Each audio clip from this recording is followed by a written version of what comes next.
आज फिर हाजिर हो गया मैं आपके सामने आपका सब्जेक्ट लेकर के मैथमेटिक्स। और इसमें हम लोग लेके चल रहे हैं आज एक्सरसाइज 1.2 का इंट्रोडक्शन एंड सॉल्यूशन, दोनों चीजें हम लोग इसमें करेंगे। अच्छा स्टूडेंट्स, मैं आपसे पहले एक बात कहना चाहता हूं। देखिए मैथ्स के अंदर ना सबसे पहले आप डरना बंद कीजिए।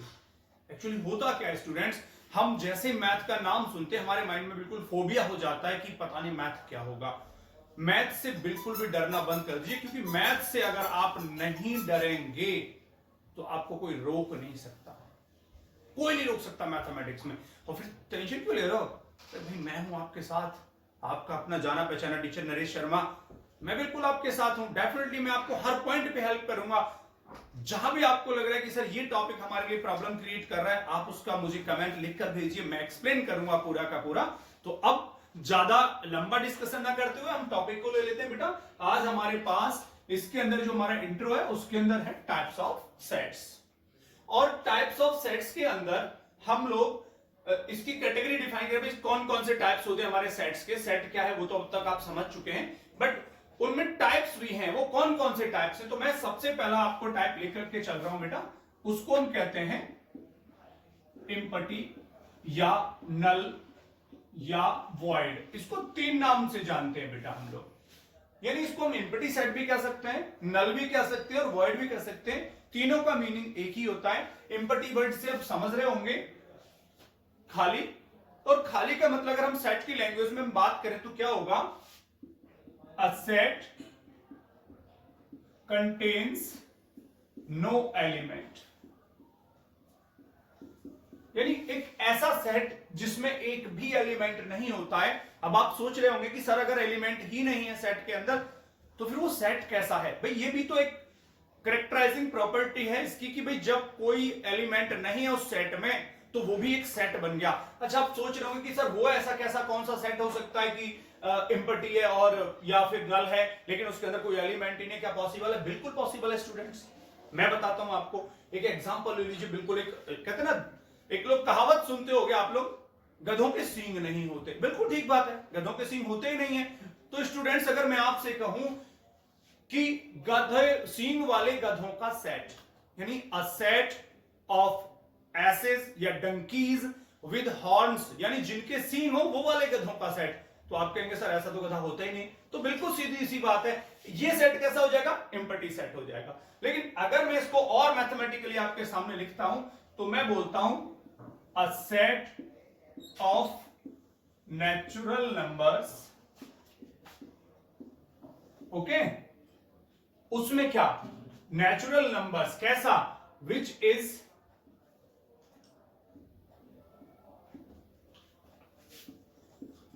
Greater than 2 and less than 3।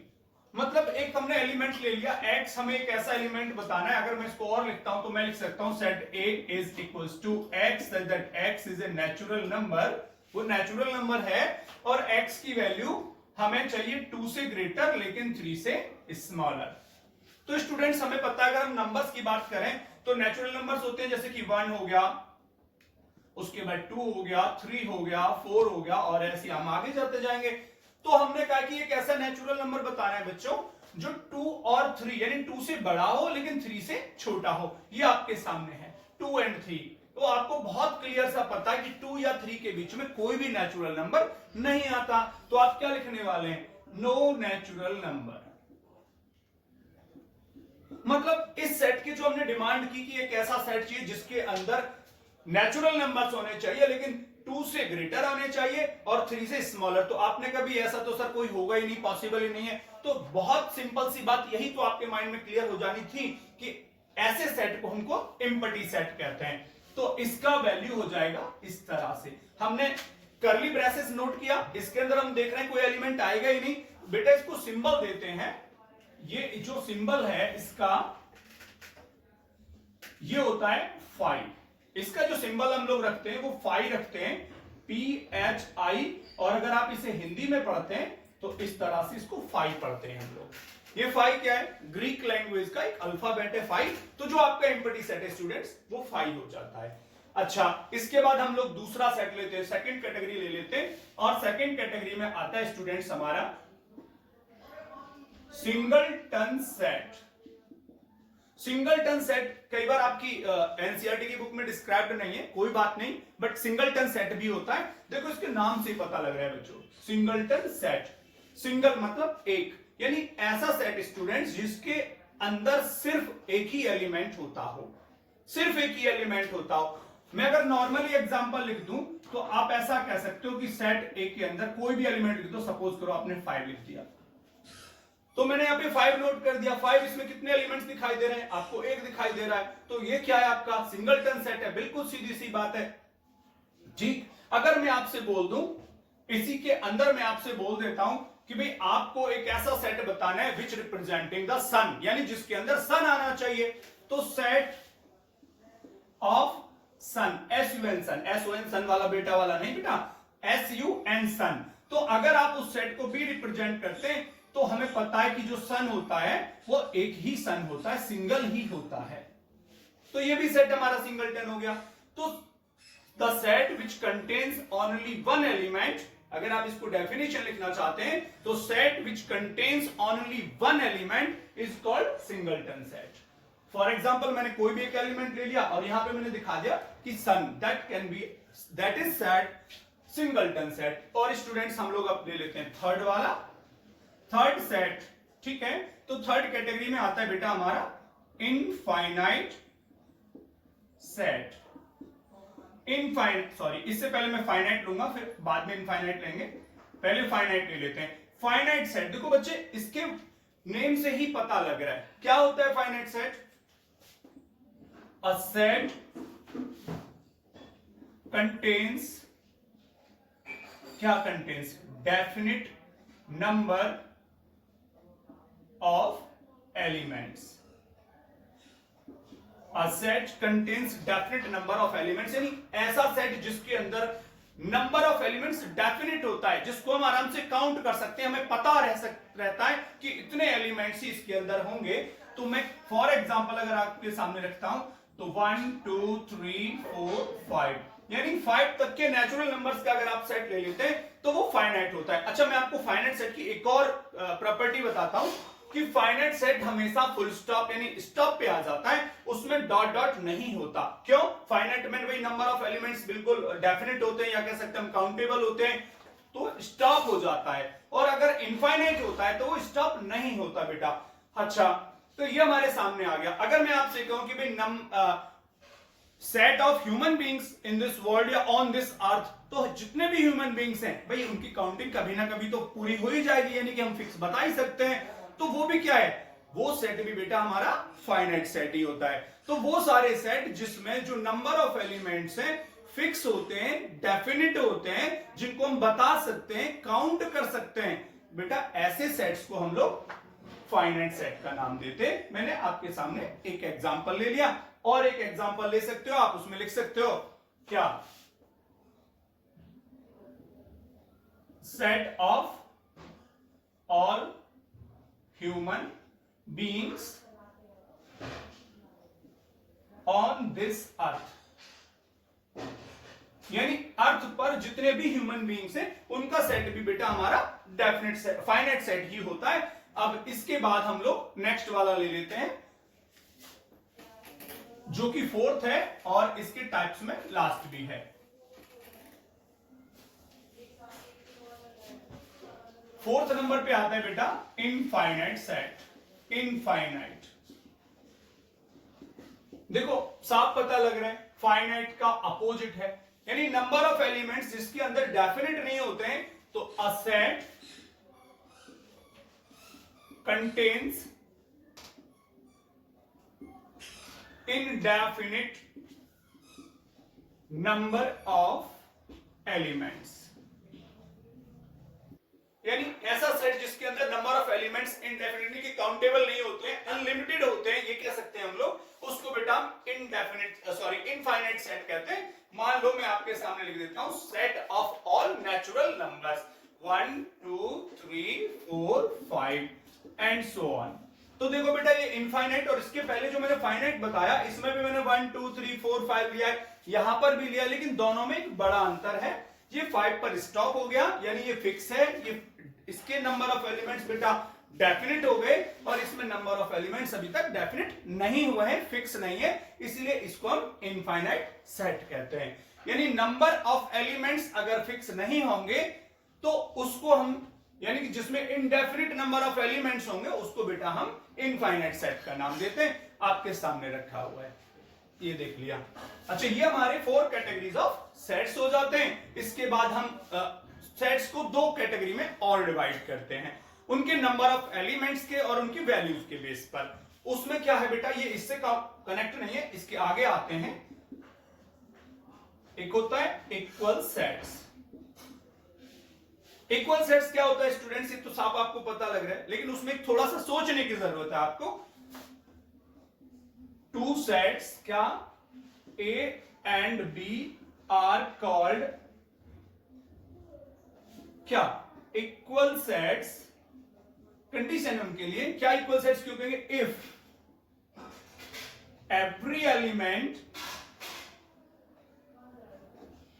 Of set A is a member of set B and, बिल्कुल वही बात, and every element of set B is a member of set A। यानी मैंने ये लिखा है स्टूडेंट्स कि सेट ए के जितने भी एलिमेंट्स हैं वो सेट बी के भी मेंबर्स होने चाहिए, और वाइस वर्सा अपोजिट हम ये भी कहेंगे कि सेट बी के जितने एलिमेंट्स हैं वो सेट ए के भी मेंबर्स होने चाहिए, तभी वो हमारा दोनों सेट्स हमारे इक्वल सेट्स हो सकते हैं। फॉर एग्जांपल मैं ले लेता हूं स्टूडेंट्स यहां पे, चलिए मैं यहां इसको ले लेता हूं एग्जांपल की तरह से। Let set A is 1 2 3 and 4 and there is another set बेटा B, इसमें भी 1 2 3 and 4। तो हम क्या देख रहे हैं कि सेट A का जो ईच एलिमेंट है वो सेट B के अंदर भी है और B का एलिमेंट भी A के अंदर है। इसको हम लिख सकते हैं NA is equals to NB। इसका मीनिंग है students, number of elements in set A is equals to number of elements in set B। लेकिन ये इतने से पूरा नहीं होगा, केवल अगर मैं इतना लिखूंगा तो उससे पूरा नहीं होगा। ये तो मैंने आपको सिर्फ नंबर बताया है, कार्डिनल नंबर बोलते हैं इसको। क्या बोलते हैं, cardinal number. Cardinal number, it is called cardinal number. लेकिन सिर्फ कार्डिनल नंबर इक्वल होने से कोई भी 2 सेट इक्वल सेट्स नहीं हो सकते। वो किस कंडीशन को फॉलो करेंगे कि each element of set A is a member of set B also and each element of set B is a member of set A। मतलब जो एलिमेंट्स इसके अंदर हैं वही B के अंदर होने चाहिए और जो B के अंदर है वही A के अंदर होने चाहिए। हाँ, ये तो एक बाद में रिलेशन हो गया कि जितने एलिमेंट्स सेट A में हैं उतने ही B के अंदर होते हैं, और इसको जो नंबर ऑफ एलिमेंट्स है उसको बोलते हैं cardinal number of set. Cardinal number of set, किसी भी सेट का ये कार्डिनल नंबर होता है। अच्छा स्टूडेंट्स, इसमें एक और हमारा लेके चलते हैं हम लोग, इसके आगे चलें तो सेट्स को अभी आपने देखा इक्वल सेट्स, अभी 2 सेट्स को और लेते हैं, उनको कहते हैं equivalent sets. Equivalent sets, equivalent sets में क्या होता है स्टूडेंट्स, वो कुछ हद तक इक्वल सेट्स की तरह ही होता है, लेकिन उसमें क्या वेरिएशन है। सेट इक्वल सेट्स में तो बेटा ये बात रही क्या कि each element of set A is also the member of B and each element of set B is the member of set A। लेकिन बेटा इक्विवेलेंट सेट्स में थोड़ा अलग होता है। क्या होता है, if cardinal number of set A is, चलिए मैं इसको थ्योरेटिकल हटा करके सीधा सीधा मैथमेटिकली ले लेता हूं। मैं लिखता हूं late A and B are 2 sets such that क्या, such that NA is equals to NB, यानी cardinal number of set A is equals to cardinal numbers of set B। इसको मैं एग्जांपल देता हूं आपको। सेट ए के अंदर मान लो बेटा मैंने एलिमेंट्स ले लिए 1 2 3 4 और सेट बी के अंदर एलिमेंट्स लिए A B C and D. हम क्या देख रहे हैं बेटा, इसमें नंबर ऑफ कार्डिनल नंबर कितना है इसका 4 और इसका भी कितना है 4। तो because n A is equals to n B, therefore A and B are equivalent sets.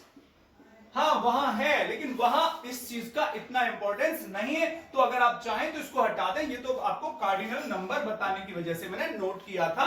Equivalent sets के अंदर ये चीज देखी जाती है बेटा, और इक्वल सेट्स के अंदर आपको मैंने बता दिया है किस चीज पर हम लोग फोकस करते हैं। हम इक्वल सेट्स में फोकस करते हैं कि elements of set A are the members of element set B and each element of set B also the members of set A, तब हमारा इक्वल सेट्स होता है। और ये वाला सेट हमारे स्टूडेंट्स इक्विवेलेंट सेट्स है। और टोटल सेट्स के बारे में बेटा यही इंट्रोडक्शन है और यही इसका डिस्कशन है, दैट्स इट।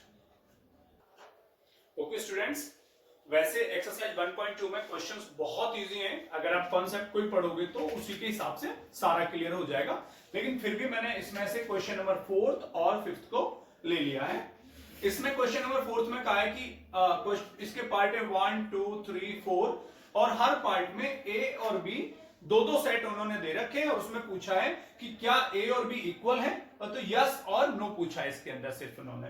तो आपको रिकॉल करना पड़ेगा इस पॉइंट को अपने माइंड में कि भाई सेट ए और सेट बी इक्वल कब होते हैं। तो मैंने आपको बोला था कि ए और बी के, अगर शॉर्ट में हम बात करें, ए और बी के जो एलिमेंट्स हैं वो वैल्यू में और नंबर में सेम होने चाहिए। उनका वैल्यू भी सेम हो और उनका नंबर भी सेम हो, यानी काउंटिंग भी उनकी सेम हो, तो तभी वो एक दूसरे के इक्वल पॉसिबल है। तो देखते हैं हम लोग सेट ए के अंदर स्टूडेंट्स, देखिए ए बी सी डी, तो दूसरे सेट में सिर्फ यही चारों एलिमेंट होंगे तो ही वो इक्वल हो सकता है। अच्छा बी के अंदर हम लोग ढूंढ रहे हैं डी सी बी ए, कोई फर्क नहीं पड़ता अगर हम ऐसे पढ़ रहे हैं ए बी सी डी, या अगर और भी ये जंबल्ड होकर के लिखे होते तो भी कोई फर्क नहीं पड़ने वाला था। किसी भी एलिमेंट को सेट के अंदर अरेंजमेंट यानी उसका जो सीक्वेंस है उसको चेंज करने से उसकी नंबरिंग पर फर्क नहीं पड़ता है स्टूडेंट्स। तो ए के अंदर भी 1 ए बी सी डी है और इसके अंदर भी ए बी सी डी है, तो मैं लिख सकता हूं इसके लिए क्या कि set A equals to set B yes, यानी इसका जो जवाब होगा यस होगा। पता चल गया आपको क्यों। सेकंड पार्ट ले लेते हैं इसका, तो ए के अंदर है 4 8 12 16 और अब इसके अंदर अगर ये एलिमेंट्स हैं बेटा तो हमें सेट बी के अंदर भी यही मिलने चाहिए। हम अगर यहां ढूंढते तो 4 8 16 और 18 है, इनकी काउंटिंग तो सेम है लेकिन वैल्यू डिफर कर गई। क्या देखो इसके अंदर का एलिमेंट्स जो बेटा 12 है वो बी का मेंबर नहीं है और जो इसका 18 है वो ए का मेंबर नहीं है, इसलिए ए और बी इक्वल नहीं हो सकते। तो ये बोल रहा है A is not equals to B, not equals to B, तो इसका आंसर नहीं है, यानी ये ए और बी आपस में इक्वल नहीं है। या ये लिखिए इसकी जरूरत नहीं है, और अगर ये लिख रहे हैं ए इक्वल्स टू बी तो इसका जवाब हो जाएगा नो। थर्ड पार्ट लेते हैं 2 4 6 8 10 तक, और बी के अंदर है x such that x is a positive even integer और उसकी वैल्यू 100 से लेस है। तो बेटा 100 से लेस तो ये नहीं है, ये तो सिर्फ 10 तक ही रुके। 100 से लेस तो बहुत सारे होते हैं यहाँ पर, अगर हम आगे चलेंगे तो 10 के बाद आ जाएगा 12 आ जाएगा। बी के अंदर जो एलिमेंट्स आएंगे अगर हम देखें तो बी में आ जाएंगे 2 4 6 8 10 12 14 एंड अप टू 100। तो यहां पर क्या हो गया स्टूडेंट्स, यहां पर तो नंबर ऑफ एलिमेंट्स बहुत ज्यादा और इसके अंदर सिर्फ 10 है, तो हम इसका जवाब क्या देंगे कि a इक्वल्स टू बी को लिख देंगे नो, यानी ये आपस में इक्वल नहीं हो सकते। और अगर हम फोर्थ पार्ट को देख रहे हैं स्टूडेंट्स तो उसमें लिखा है x other x is A multiple of 10। तो हमें पता है स्टूडेंट्स कि 10 के मल्टीपल्स में क्या होता है, 0 पर ही एंड होगा हर बार, जैसे 10 हो गया 20 हो गया 30 40 एंड सो ऑन। बट अगर सेट बी में हम देख रहे हैं बच्चों तो यहां पे 10 आ गया या 15, तो 15 तो कभी डिविजिबल ही नहीं होता 10 से। चलो 20 है लेकिन फिर 25 है, तो यानी ये भी डिवाइड नहीं हो सकता, यानी ये भी मल्टीप्लाई में नहीं आता है 10 के में, तो ए और बी यहां पे भी इक्वल नहीं हो सकते। तो इस सेट के लिए भी ए और बी को अगर हम इक्वल लिखेंगे तो जवाब आएगा नो। फिफ्थ क्वेश्चन में भी बेटा हमारे 1-2 पार्ट्स हैं, लेकिन इसके अंदर हमें रीजन भी देना है कि ऐसा क्यों नहीं है। तो पार्ट फर्स्ट के अंदर आप देख रहे हैं, ए के अंदर है 2,3 और बी में लिखा है x such that x is the solution of x square plus 5x plus 6 is equals to 0। ये क्या है? ये क्वाड्रेटिक इक्वेशन है जो आप लोग 10th स्टैंडर्ड में पढ़ के आए हो। चलो इसको कर लेते हैं, स्प्लिटिंग द मिडिल टर्म। तो x square plus 3x plus 2x is equals to 0, क्योंकि हमें पता है 3 2 जा 6 और प्लस करोगे तो 5 आ जाएगा। बेटा इसके फैक्टर हो जाएंगे x प्लस 2 और x प्लस 3 इक्वल में आएगा 0। तो अच्छा, इसको अगर आप इसकी 0 फाइंड आउट करोगे तो x की वैल्यू आएगी -2 एंड -3। तो सेट भी एक्चुअली ये बनेगा -2 एंड -3। सेट ए के अंदर है बेटा 2 एंड 3, लेकिन बी के अंदर कौन कौन आ गए? -2 एंड -3। तो यहां रीजन पता लग रहा है कि ए और बी इक्वल नहीं है। सॉल्यूशन से दिखेगा, इसमें 2 एंड 3 है और इसके अंदर -2 एंड -3 है। अगर हम इसका सेकंड पार्ट लेते हैं तो इसमें लिखा है x such that x is a letter of word follow। तो हम इसका ना सेट बना लेते हैं स्टूडेंट्स यहीं पर, FOLW, क्योंकि आपको पता है हम लेटर अगर कोई वर्ड है तो कैसे बनाते हैं, उसके ऑल लेटर्स को यूज करेंगे सेपरेटेड विद कॉमा, बट कोई लेटर रिपीट नहीं करेगा। बी में लिखा है x such that x is a letter of word wolf, WOLF। अगर बी को आप लिखोगे सेट के फॉर्म में तो WOLF। तो हम क्या देख रहे हैं स्टूडेंट्स, इसके अंदर जो लेटर्स हैं FOLW और इसके अंदर भी FOLW, बेशक आगे पीछे कोई फर्क नहीं पड़ता।